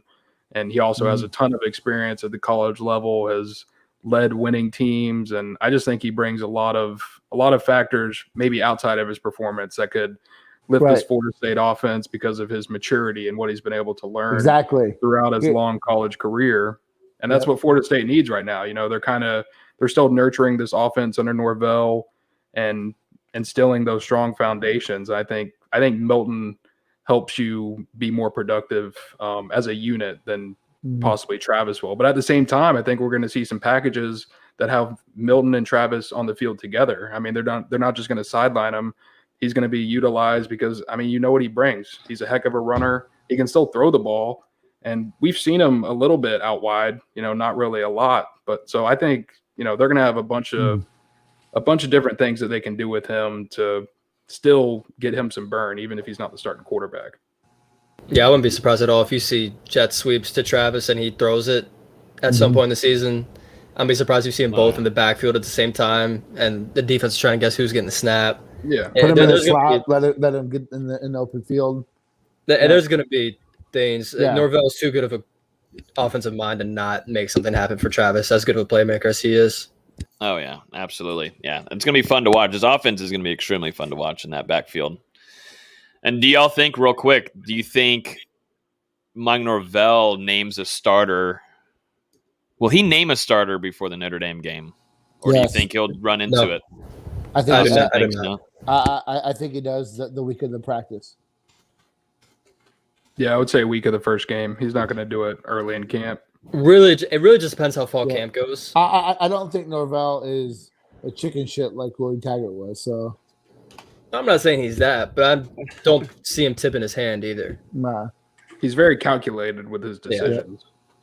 If we get something, I think it'll be game day. Like we come out game day, we find out Mackenzie Milton starting. I think it's gonna be one of those. I think it is too. I mean, you got a fresh defensive coordinator. Not going to say he's not well experienced, but at Notre Dame, I think they're going to be as tricky as they can be. It's going to be tricky. It's going to be a tricky offense already. You're looking at two potential starting quarterbacks that can go out there and can play. You got one that can throw, one that can ball and run. You know, it's a beautiful tandem. It just depends if you can work it out that way. And you've got an offensive line that's improving. Let's move on here to running backs. To stay steady on it, gentlemen, I think we all kind of can agree here on who the starter will be and who I think will have a really solid fall camp, and that's just Sean Corbin. Played a lot last year, kind of some inconsistencies here and there, but I don't think he was fully kind of shaken off of his knee injury that he suffered at Texas A&M. And we got to see a lot of some flashes near the end of the season. I think he's your turnaround, running back number one heading into Notre Dame. And I think, Toa Philly's still that number two, but he's going to push Corbin quite a bit in this fall camp. Toa Philly's going to have some flashes. And then really after that, 3 and 4, I'm interested to see. That fight for number 3 between Ward and DJ Williams is going to be exciting to watch. This running back room has a lot of potential. I look at it like you look at like Corbin and Toa Philly. They're your, they're your lightning guys. They can, I think what we saw in Toa Philly, I think, that's really promising. But they're also guys that are really good at what Norvell likes, and it's getting involved in the passing game. So, you look at their versatility. I think that Williams is going to be their workhorse. I think he's going to be more of that, inside the 20, get you your tough yards. I think Ward is going to take some carries. We've already talked about him. In spring and also some this offseason, I think he's going to take some carries this year. A lot of people thought he was the best running back in spring. I think you look at a guy like Corey Rennie, who is going to be used, I think, a little bit like Jordan Travis. You can line him up in slot, jet sweeps, that kind of stuff. I think you got to utilize that speed. And so you got 4 or 5 guys. So I think you have different skill sets that can do things that are going to help this offense. Yeah, like you said, I think the talent in the running back room is very diverse because you have different guys that are good at different things. So the coaching staff, they're going to have a lot of different ways to be able to work with these guys. And obviously, one thing I wanted to bring up is Toa Philly. Obviously he was very good for Florida State last year. Had 37 carries, 356 yards, 9.6 yards per carry, and 2 touchdowns. So it was a promising true freshman season from him from what we got to see. But my question for you guys, does it concern you at all that he didn't really bulk up that much this offseason because he's still sitting there a little small for what I think you would want to see out of a college running back at 185 pounds. I don't think that's necessarily small. You know, I'm not entirely concerned too much. I understand that. The biggest thing for my concern is him staying healthy throughout a full game, because that was something that hindered him last year. I just hope there's just a little bit of extra meat that Coach Storms can put on him. That's my only worrisome for him. But I know how talented he is. I think overall in that room, he's overall the most talented back, maybe from what we've seen with Ward, but I don't know. I think it's a good point, though, D-Lou.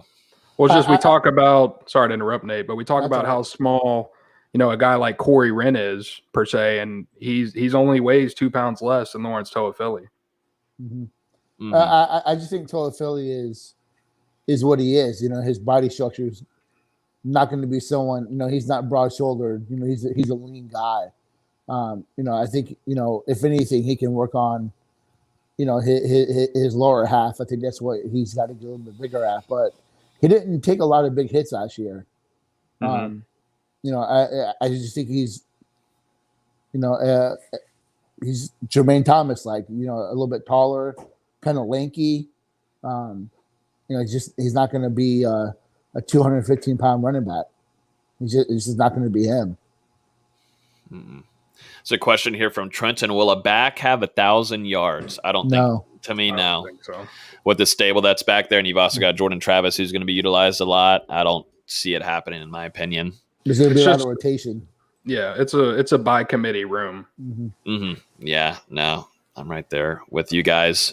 But yeah, I think the biggest thing, I want to see some Treshaun Ward, to me, just to have some fun with it, because the things that we've heard the last couple of seasons, and we haven't really gotten to see it, but actually hearing these things and then seeing it in person whenever Mike Norvell opened up some of these spring scrimmages, he is the real deal. He is the real deal. And, FSU fans, I think, are going to like seeing him, and we'll see if he has a few packages in store.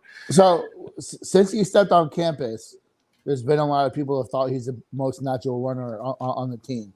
Yeah. He's just got to understand the offense. He's earned a scholarship, and, he earned a lot of praise in the spring for a reason. So he's going to play, and he's going to play meaningful minutes. Yeah, that's scary to think of, because if you're heading into that third or fourth quarter and you can throw out a fresh Ward, you like to hear that. Let's move into some wide receivers here, gentlemen. The number one name that you think of when we talk about it is Andrew Parchment, the Kansas wide receiver transfer. Man, oh man, that is a guy that's going to be explosive to make some plays down the field. You think of Mackenzie Milton already immediately with that tandem that we might be able to see in the future. But, this wide receiver room still has some veterans on it, but I think is going to be highlighted by the young newcomers on board. Let's name two of them right now, D-Lou. We've got Joshua Burrell, and you've also got Malik Mclean, who played about every single snap. We talked about it enough, but he played so much during the spring. He's put on some pounds too. I'm definitely excited about this younger corp, and there's still some other youngins too to look out for. Yeah, Malik Mclean is insane. At least he was during the spring. He had some outstanding spring scrimmages, and we saw it in the spring game with some of those connections with Milton. He's got that long body on the outside, and he can go up and just get it over guys. And he's only a true freshman right now. Obviously, being here for the spring really benefited him moving into the fall, because he's already got some experience working with these quarterbacks. And I just think for him, the sky is the limit. The dude has a ton of potential, and it's just going to come with hard work and putting it together. But I think he's primed to have a good fall camp. And I think I said it, was it last podcast or 2 weeks ago? I think there's a good chance we'll see him running with the ones during fall, just because of what he brings to the table. I think when you look at it, I think you have Helton, who can line up inside and outside. So I look at it first, inside I have Helton, I have Robinson, I have Douglas, and I have Burrell. That's kind of like your slot guys. Outside, I think game one you still see Ontario Wilson get a start, but behind him I have the two young kids. I have McLean and I have Portier, And out the other side, they have Parchment. A guy that no one talks about that the staff is excited about is Williamson. Last year he played a little bit as a freshman, coming off of ACL, but missing Hill, not getting him in. It looks like he's not going to come in this fall. Is a major blow because he would have been another immediate contributor. But if the light is ever going to turn on for Jordan Young, it needs to be this season because he's got the ability, but it just hasn't clicked for him. So I think he gets passed up by McLean on the outside. So, and you mentioned Helton briefly, but I think him, you could tell he wasn't fully healthy or fully confident in his knee last year. I think having a full off season, full camp, I think that's going to be huge for him. I wouldn't be surprised at all if you see him make big plays. Brian Robinson didn't get a lot of burn last year. I wouldn't be surprised if you see him step up. There's a couple guys that were either banged up, weren't really confident, didn't know the playbook. That I think you really see step up this season. Yeah, and a couple of guys I've talked to, Helton's looked really, really good in 7-on in this offseason. So, looks like he may be past that middle part of that knee injury. So, they're going to need him to get back to that. Definitely. That form. I think it's good to kind of have those safety nets and Keyshawn Helton and Ontario Wilson, guys that have been playing in college for a couple years, and they haven't exactly blown anybody away, but they have produced a little bit. Hopefully that can become a little bit more consistent moving forward. And the same thing with Andrew Parchment. I think he's a part of that safety net too. So maybe early on you rely on those guys, and then the young guys you'll start to see throughout the weeks in fall camp who was coming along and who was stepping up, and we'll see who gets into the fold. A few of the comments latest have been talking about Brian Robinson, who also had a nice spring too. Was a good red zone threat in few scrimmages we were at, and also played well and to the spring game. And then I think we haven't talked about it enough too, but Jakai Douglas, who played a ton during the spring too, and I've heard he is one of the fastest on the team for what someone inside the program has told me, which is pretty interesting. They even told me you have to watch out. I don't know if he's the solidified fastest. I still think Corey Wren is, but they were telling me that Jakai Douglas is extremely fast. And he was taking reps with the ones in the same guy telling you that he was going to start? No. Yeah. No, that's what you're always going to use if it's something that you don't agree with. It's going to be so who's telling you that about Jordan Travis. But there's a lot of, if you think about it, this is a jam-packed wide receiver room. It just stinks though you don't have Dustin Hill on board with it. I don't know if it's jam-packed, but I look at it like this offense is reminiscent. I think there's a lot. 2009 FSU. A lot of what? Sorry, Nate. A lot of talent at wide receiver. There's a lot of talent, but there's not a lot of production. There's not a production yet. I think this talent doesn't mean shit. Well, I'm saying no. Well, production, but I'm saying as depth right now, you feel pretty nice with it. That's what I'm saying. There's a lot of that. I think a Helton and a Wilson can be guys like Taiwan Easterling. Guys that can get you plays when you need it. No, they're not a Rashad Green, and Florida State needs that guy, that elite guy, but I think that you can lean on those guys that can make the plays for you. So, Parchment's got to be that guy that FSU thinks he can be in order for this offense to move. I mean, with Parchment, a lot of people were talking about last year's stats. I mean, he only had 200-something yards. That season before, he had almost 900 yards, 7 touchdowns. And last season, Kansas only threw for 1,300 yards as a team. Yeah, quarterback was atrocious. They were terrible. Horrible quarterback play. To see him with a quarterback like Milton's caliber, which we're assuming is going to start, I think it's going to be huge for him to just have that arm, have solid quarterback play for the first time and probably forever for him. Yeah, and like you said, Nate, he needs to be the guy that comes in and really takes the top off of defenses. And one thing that I've really noticed, and Logan, you brought it up a couple times, but this guy has been working. We talked about him working out with Dalvin Cook earlier this offseason, and we've heard good returns so far from him working with current players and 7-on-7s. So he seems really motivated to come in and have an instant impact for Florida State. He's not just here to be here. He's here to make a statement. Nate, Brian says you're sleeping on B-Rob. You're I'm making not a big sleeping on mistake. B-Rob at all. I think that he's going to be a guy that plays a lot of minutes, man. You know, we're just blaming you on it. We're probably still to blame, but we're going to blame you on it. Honestly, I remember last year. Last year he was getting a ton of rave reviews, and he had that ankle injury that popped up in fall camp, and really it set him back. Yeah, it hurt him for the rest of the year. He could never get into that rotation. So, now that he's healthy, hopefully that talent comes out and blossoms. So absolutely. I look at tight end. I'm gonna keep this moving. I look at tight end at like two positions in that room. I look at guys who are going to be your true real pass catching threats, and then you look at like the guys that be your blockers, your guys that can still go out and catch the ball. So I look at it like I think Cam McDonald's your solidified number one.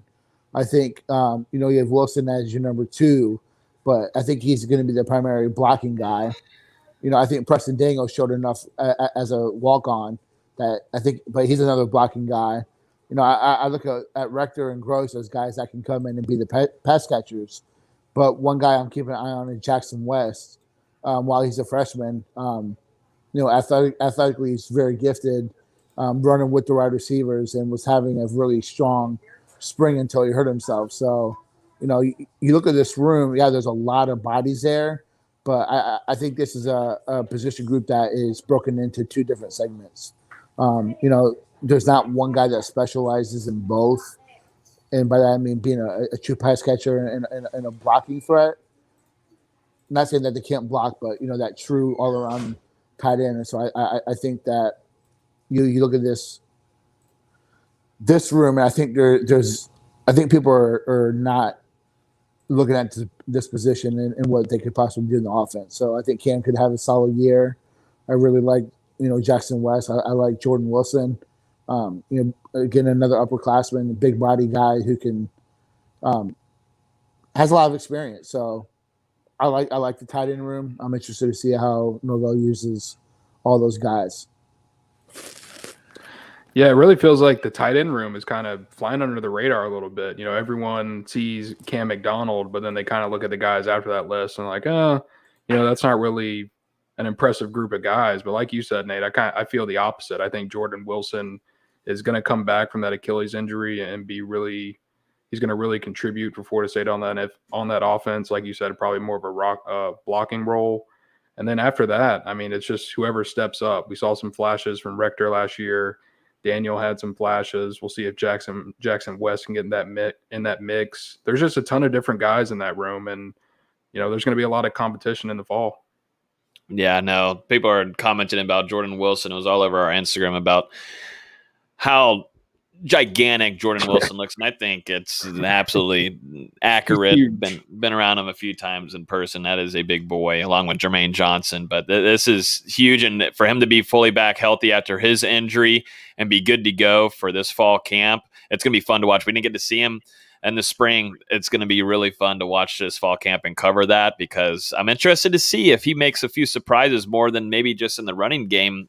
And moving to a pass threat. We'll see. I'm just interested to see how quick he is. That's what I really want to know. How healthy is he? Yeah, I mean, he looks like a defensive end that's decided to play tight end and just kill people. Yeah, it's a bigger size. I would say about the same size, maybe a little bit more bulkier than Kellen Benjamin was whenever he came to FSU. They've got him listed at 6'4", 262 pounds. Yeah, it's the biggest tight end. Well, when's the last time Florida State's had a big tight end like that? Kasparowski. That's literally what I was going to say. But they're different players. That size, because Kaz was more of a receiver. That size is nuts. So it'll be interesting to watch. But I think that whole room, you got Kobe Gross too, who is kind of maybe mate. That's a guy that has a chip on his shoulder heading into the season, and I'm interested to see, if he can work in there and get some PT or run into that rotation this upcoming season. That's another big boy. So I like the way these look like tight ends. I'll be honest. These last couple of years, FSU just doesn't feel like they're actual tight end. These are some tight ends. These are some big, mean, and I was going to say ugly, but I don't want to get clipped on that. You got to wait for the offensive line for that. Yeah, we'll move on to the offensive line. Nate loves ugly offensive linemen. Usually means a good thing. They're nasty up front. But, Florida State, we talked about it in our concerns going into the season. Is it a major concern for some of these guys? You've got Dylan Gibbons who, transferred from Notre Dame to Florida State. He's going to have his first game against his former team.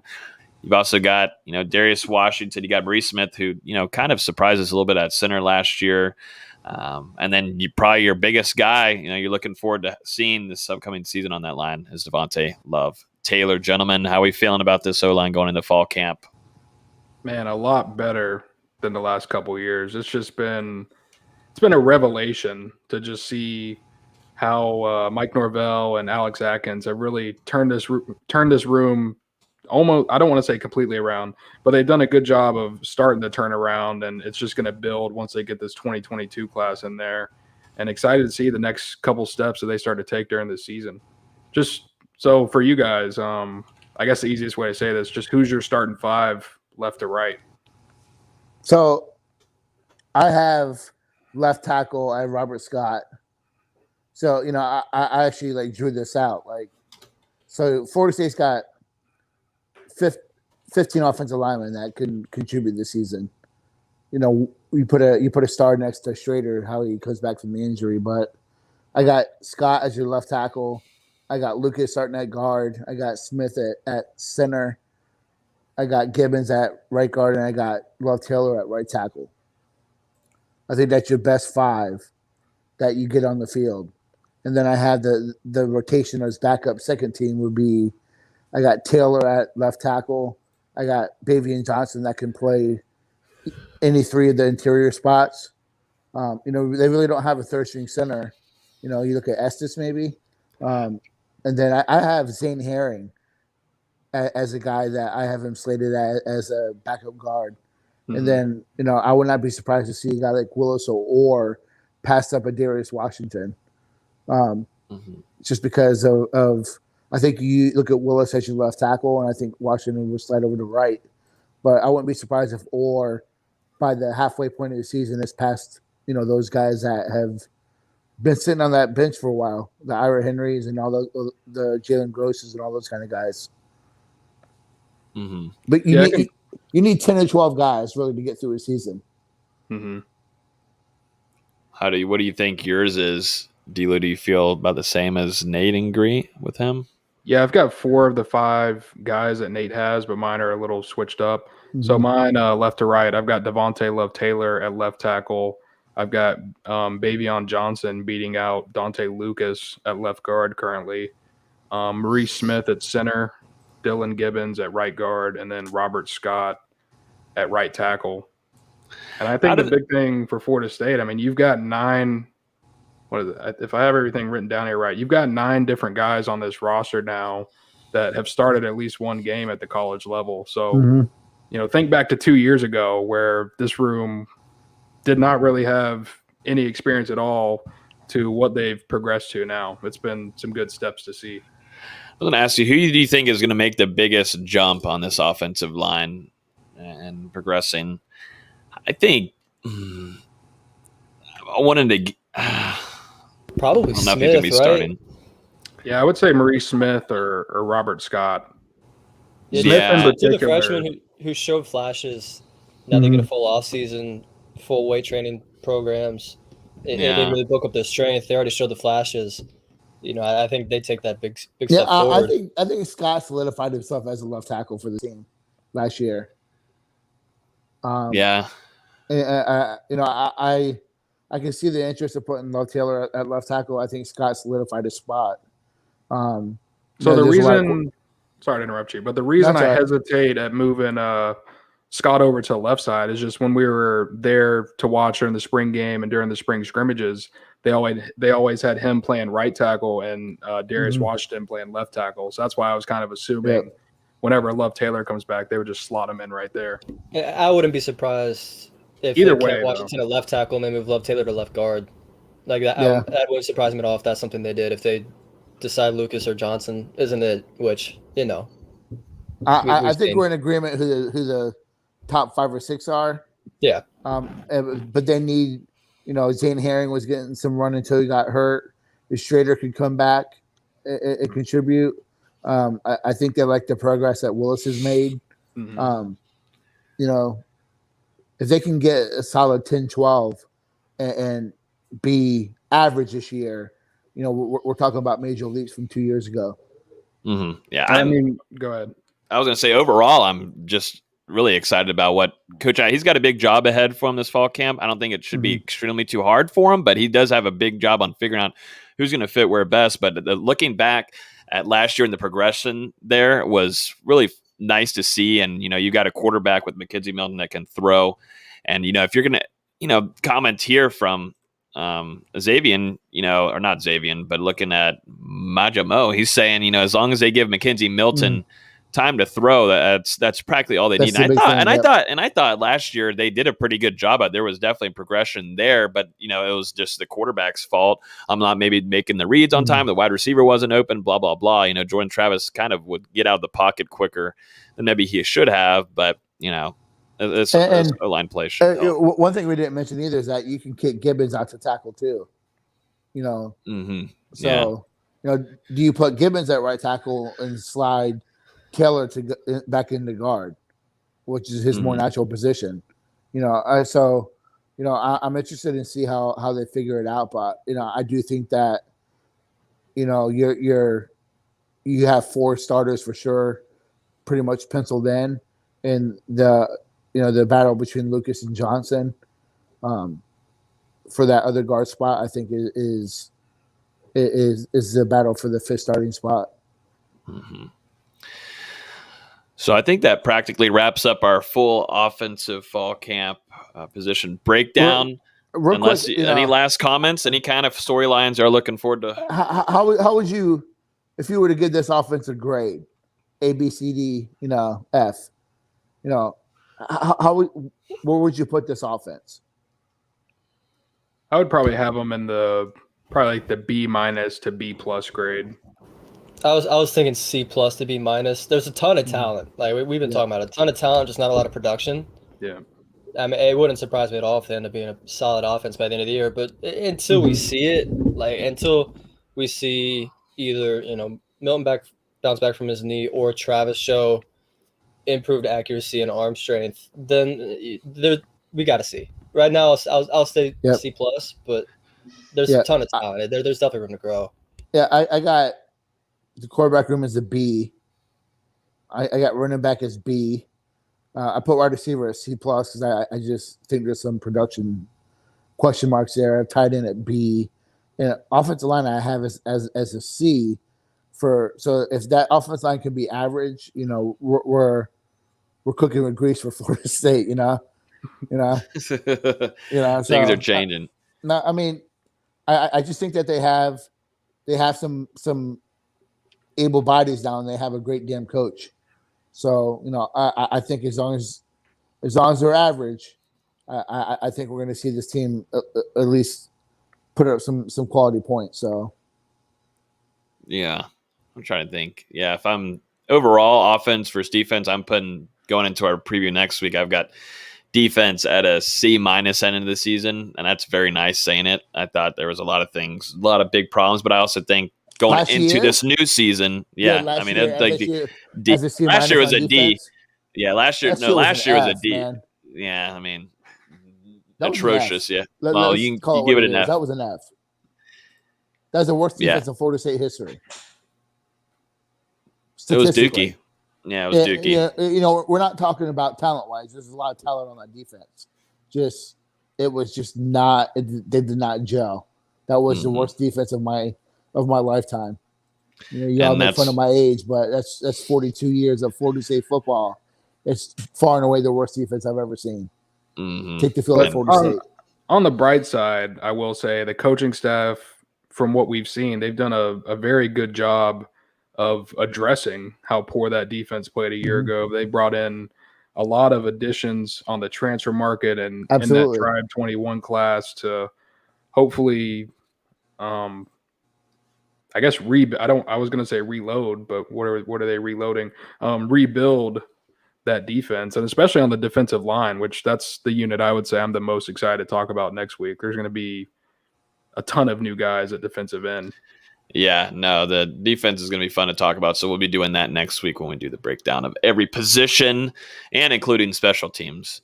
This is a quick question before we move on to basketball with Austin. He asks here, do you think the NIL experiment will have a positive effect on the play on the field? It's going to get you better talent, once you figure out how to circumvent the system, which it seems like Alabama already has. Their starting quarterback that's played 0 meaningful minutes is earning 7 figures.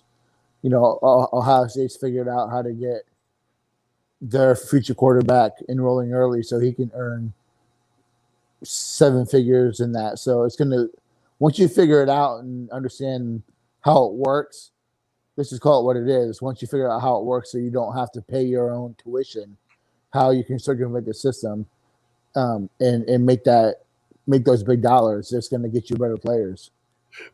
You're a fool if you think that these coaches at these schools aren't going to try to figure out how to go around the system in order to maximize your earnings. Let's jump into some basketball here to finish off the pod. Tomorrow is the NBA draft. It's going to be fun to watch and see where Scotty Barnes is going. This is now going to become a yearly thing, it feels like now, for us covering FSU. But, we're going to find out if Scotty Barnes is going top 5. I don't know. Austin, lead us into that discussion. It's going to be fun to watch. Yeah, I don't want to spoil things, but he's going 5th to the Orlando Magic. Unless something crazy happens. I talked about – I've already put it – I've already dropped my massive NBA draft mega thread for Chiefs in the Discord. Did you really? I didn't see that. Put it in at 3 o'clock. I put in everything I've heard draft wise, and I'll put it for regular Discord members or for Patreon members at midnight.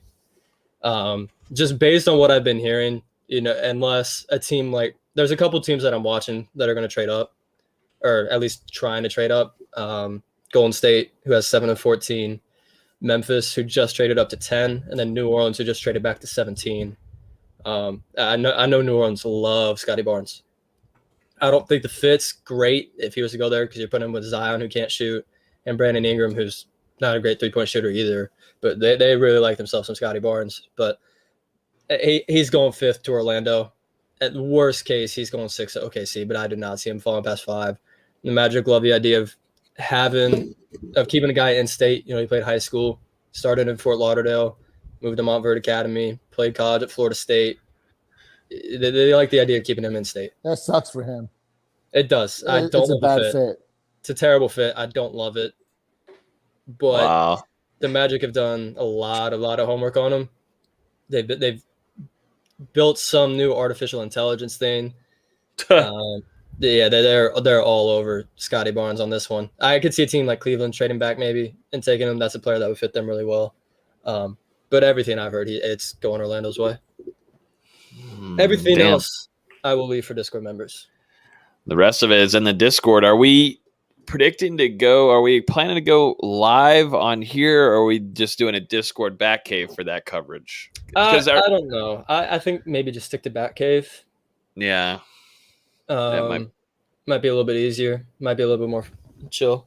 Yeah, might be able to. Not saying this isn't, but damn, all of our viewers on here. Yeah, no, but I'm just trying to think. What do you going into last year about Patrick Williams? How confident do you feel in your predictions about Pat compared to Scotty Barnes, though?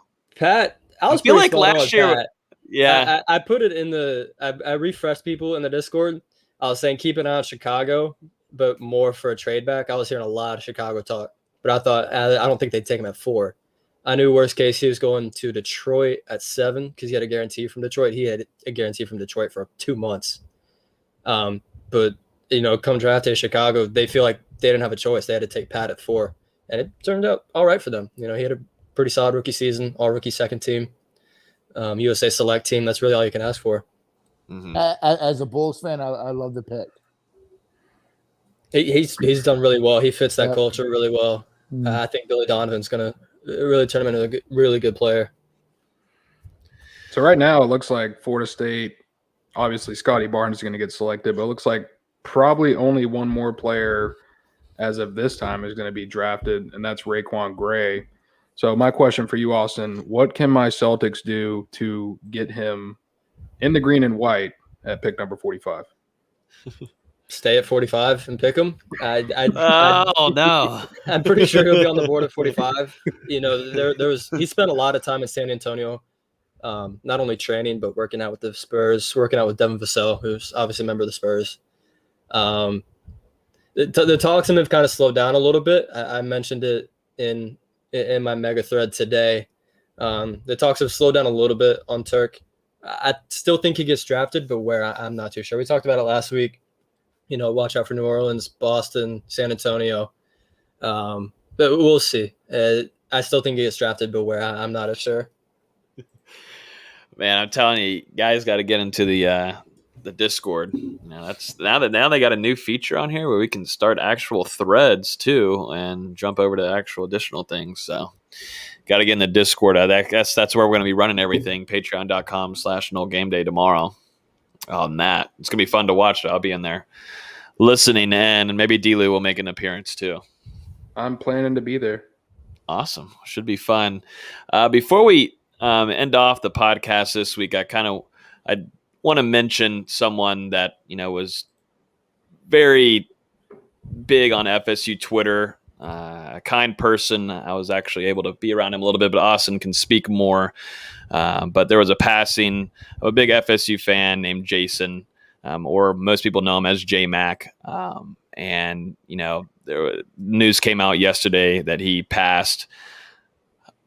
Absolutely wrecked all of Florida State Twitter. It really is a family. There's some bickering back and forth here and there, but that's just how a family does. It's just how it is. But it really hit the Florida State fan base hard. All of us on here knew him on Twitter. I've actually been able to be around him a few times. Didn't really get to, get as close as Austin was, like he'll talk about here. But such a great guy. And, Madison Social is doing a great thing right now. If you go to their website, they're raising money to put a very nice brick near Doak Campbell Stadium for him. And, the fan base has done a great job of bringing in some money and funding that.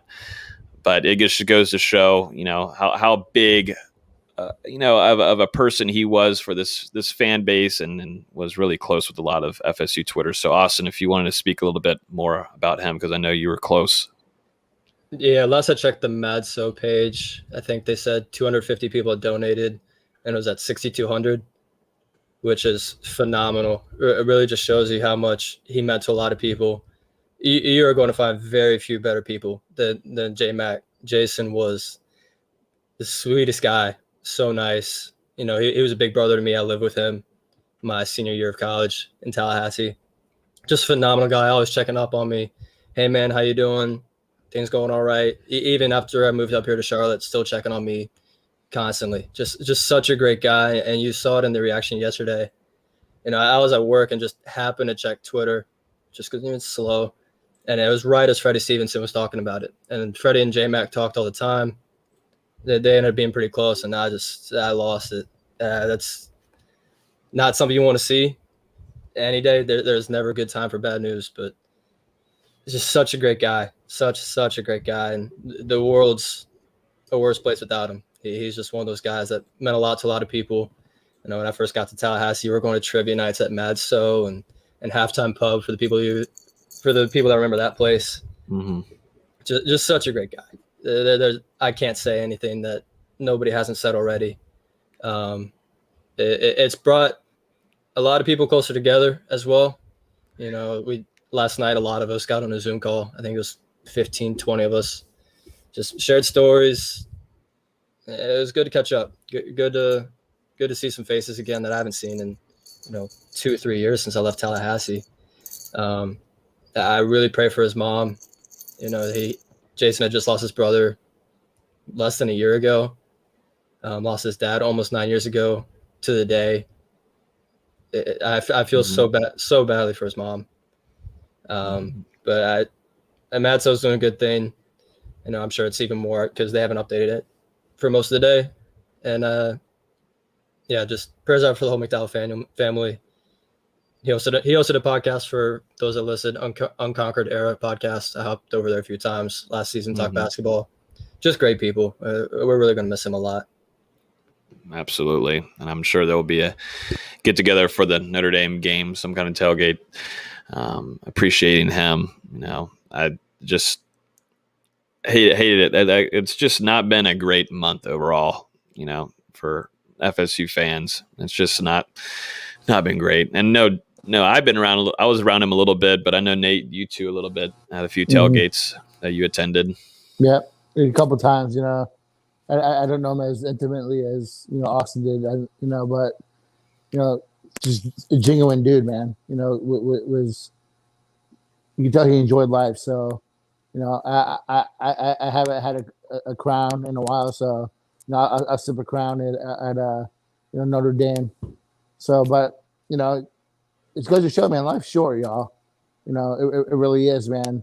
You guys are, mock my age and talk about that a lot, but it's life is very fast and it's very short. You got to cherish the time you have, and it's important to make time to talk to the people that you value. So, whether it's a friend or a family member that you haven't spoken to, time is short. So, reach out, talk to those people that you care about, man. It sucks, It does. I know, just knowing that it sucks for a guy that, a young dude, but you look at like Austin who knows him personally, sorry that you're going through that, man. It sucks.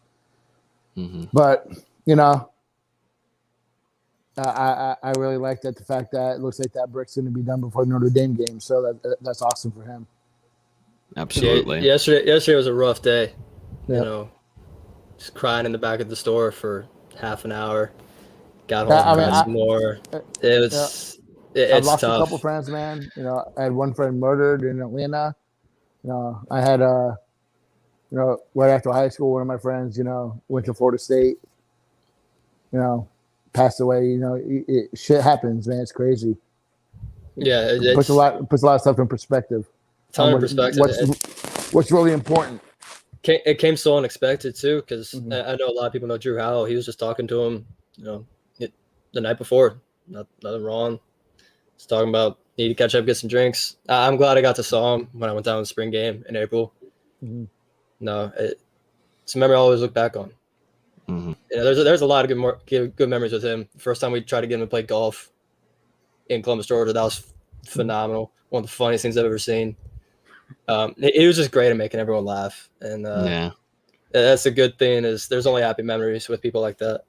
I know. Whenever being around, I was always smiling and joking around, and always taking shots, which I will always be in attendance for, and I always respect that immediately. That someone's having a little fun before games. I have to do it just like him. So our thoughts and prayers are with his family. Yeah, I did bend to his peer pressure of a shot of Crown. So, Yeah, absolutely. Austin, do you know of one of his? I don't know if you know any of his favorite artists or anybody that he listened to that we can maybe throw at the end of this podcast. We can think about it once we jump off of here, but we can maybe end off the podcast part of this with the I'd have to scroll through. I just know he hates Sweet Caroline.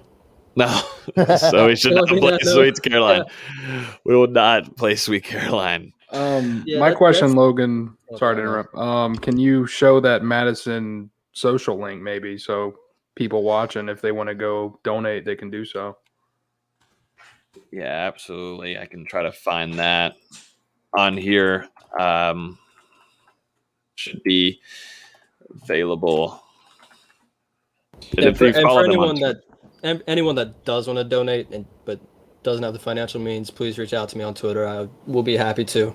I've already put in a decent amount. But anyone that wants to donate but just doesn't feel like they can, just let me know. I'll be happy to. Yeah, there's an update here, at least from just 8 hours ago, so earlier in the day, that over 230 people have donated, and it has gone up to $6,200 for the brick, and also the rest of the donations are actually going to be going to the family. And the site that you can go to is madisonsocial.com/JMacFSU. And there you can make your donation. Well, gentlemen, definitely appreciate y'all hopping on here. We'll end off the episode with a song for JMac, and we will see you guys next week for the defensive position breakdown, and we'll be inching closer to fall camp. Appreciate everybody listening, and have a great rest of y'all's week.